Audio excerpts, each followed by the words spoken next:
Hello again. We're now ready to set up and move on to the next steps, which is going to be to calibrate the wireless tool height. On this occasion, what we've done is we've already homed the machine and we've referenced it, we've homed all. Now what we're going to do is we're now looking at the screen here. Now what you can see is these green lights on the either side of the tool, auto tool 0 button. And this is indicating that the wireless tool height is triggered. Now this is what a power on sequence.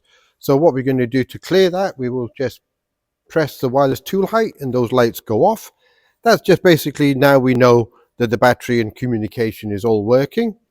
And we just press it again. As you can see, it just comes on and off. Okay, so now we've done this, what we're going to do, you could, if you just press this button here, and you could zero it once the calibration is done, you could zero it so that you zero the part and then carry on cutting. Now, what we're going to do in this particular instant is we're now going to go to a new screen. And we're going to go to the one here, which is called Tool. Now, we'll go through some of the settings on here. Now, again, you've got Auto Tool 0, and you've got a nice big bar, so you can see it. So when we trigger the probe, you can see it lighting, so we can see it is activated. Just for convenience, we've zeroed the X, Y, and Z, so they're all showing 0 here. These are machine coordinates, so you can ignore them for this occasion. And what you can see down here is gauge height. Now, the gauge height will reflect the actual triggering point of this, and typically it's between 47 and 48 millimeters. And that value will be compensated for in our routines. The only tool we actually need is a feeler gauge, and if you don't have a feeler gauge, you can use something like a sheet of A4 paper, which is normally typically 0.1 millimeters, but you could measure that with a vernier, and you could use that as a reference if you wanted to. Okay, let's get started. We're just going to press the gauge height here. You can see it's highlighted. Now, 47 will be a safer value because that should make sure that it's more than likely not going to reach and hit the plate at 0. So we'll leave it at 47. And then what we're going to do is just go through some other settings here that are critical. You've got the Z maximum distance. All these are in millimeters as shown here, feed millimeters only. And we are 10 millimeters. This means that the Z-axis will only go down 10 mil, and if it doesn't see a triggering of the probe, or in this case the wireless tool height, then it will actually error out, stop the program and tell you that it couldn't be triggered. Next, we've got the fast rate for testing with the thingy. What we've got here is 250 millimeters a minute. Up to 300 is okay, but we normally use 250. And then we have here the slow value. So when it does the double probe, this gives us a more consistent and more accurate number because we've gone in quite slow. Lastly, here we've got retract height, which is just basically a value. All of these can be changed, by the way, just by pressing it. You'll see you can highlight it, and you could change that to 6 millimeters. For this purpose, we're going to leave it for 5. And that basically means once it's all zeroed, it will come up 5 mil above the surface, just so that you can move the probe without scratching it or leaving it engaged. Again, that value can be anything you want. Okay, enough said about all the settings on here. What we can do is we can actually now start to do something. Okay, we've already tested and we can see that we got the wireless tool height is actually triggering. So we're just going to go straight ahead and press Auto Tool 0. It's asking us, is the wireless tool height underneath and the tool set in there? And we're going to say yes. It's going to ask us the tool number, which we don't really care because that's basically when we're doing the semi-automatic tool change. But in this case, we're just going to leave it at 0.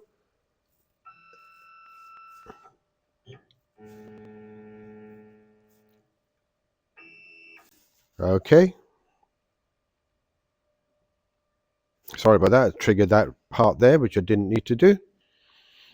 Okay, so we've now got this set to 47. We've told it to go 5 mil above. So obviously this reading now for the Z, it was 0 before, now it's 52 mil, which means it is 52 mil above the surface, which is the gauge height plus the height that we told it to retract to. Okay, we're going to get the wireless tool height and we're going to put it on the Z axis. We're going to remove the wireless tool height and we're going to get a feeler gauge here, and we're going to use 0.2 millimeters. It's a nice value, thin enough to be flexible. Okay, so now what we're going to do is we're now going to power the Z axis down. Be cautious about this because you don't want to go in too fast and just put the tool straight into the material and do damage. Now we're just checking here and we're going to visually see that we're very close. Now what we're going to do in our case here, we're going to go in single step mode, which you can do by pressing the tab key and telling Mach3 that you want to do single step mode. So on the pendant, we just press step and we're going to set it to 0.1 of a millimeter per step. So we're going to put our, it's going to be quite a lot of steps unfortunately, but it's best to be patient. We're now just going to be bringing this down. You'll see the Z axis on the screen go down hopefully. Now we've just gone back up a bit because it just gripped. And now what we're going to do is we're going to go to 0.01 millimeters steps. And we're now just looking for a bit of resistance, which we've got there. Okay, now we've done that, what we'll look here. And you can see here we've got a minus 0.11 millimeters. Now, that reading there on the Z, if it was accurate, should be reading basically 0.2 millimeters, which is the gauge height. So it means that we've actually got this value too low. Because this is not high enough, we need to increase this here. So we would always set this up, for example, when it's set up there, we would want it just slightly under 0.2 on the Z axis. That means you've always got that little safety margin, but you can set it up as accurate as you want by going through the same process over and over again. So as we pointed out before, you can press this here and we're going to put this up by 47.21.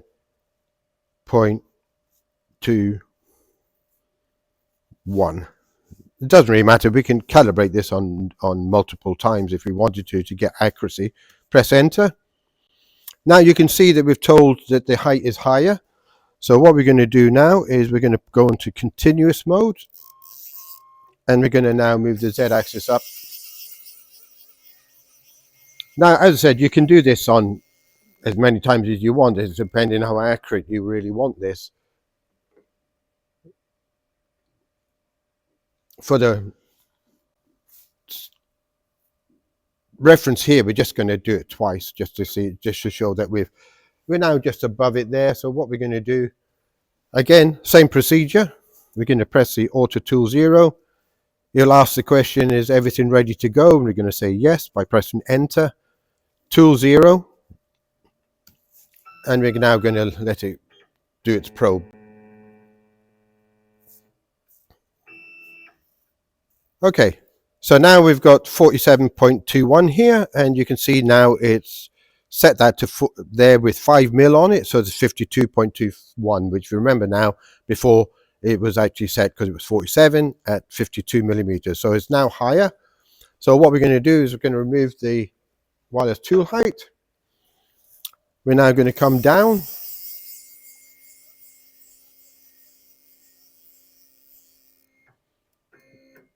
Again, you know, the more accurate you do this and the happier you are with it, you know, it'll give you good results.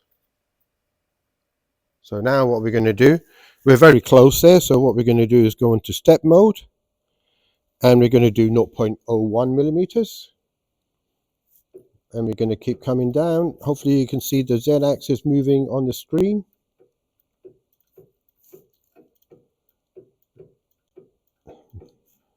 Might have been better to go to 0.1, but now I've started, I'll carry on.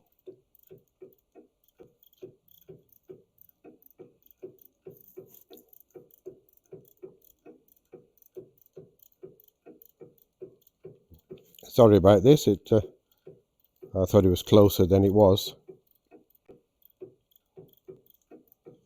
We are coming down in very small increments. Yeah, just grip there. So now we can look at the screen here. You can see here we're at 0.1. So that means we need to really increase this value again higher. So we'll put another 0.1 on there, and we'll just do it so that when you look at this, it should be plus 0.2 when it's calibrated properly. Always go a little bit lower, not above, because if this value is 0.22 or 0.3, that means that when it thinks 0, it's going to go into the material, which you don't really want. Okay, hopefully that's enough information for you to calibrate it. As I say, you can just change this value higher and then redo the sequence over and over again until you get where you want to be. Okay, thank you for watching, and I hope this was useful to you. Thank you very much again.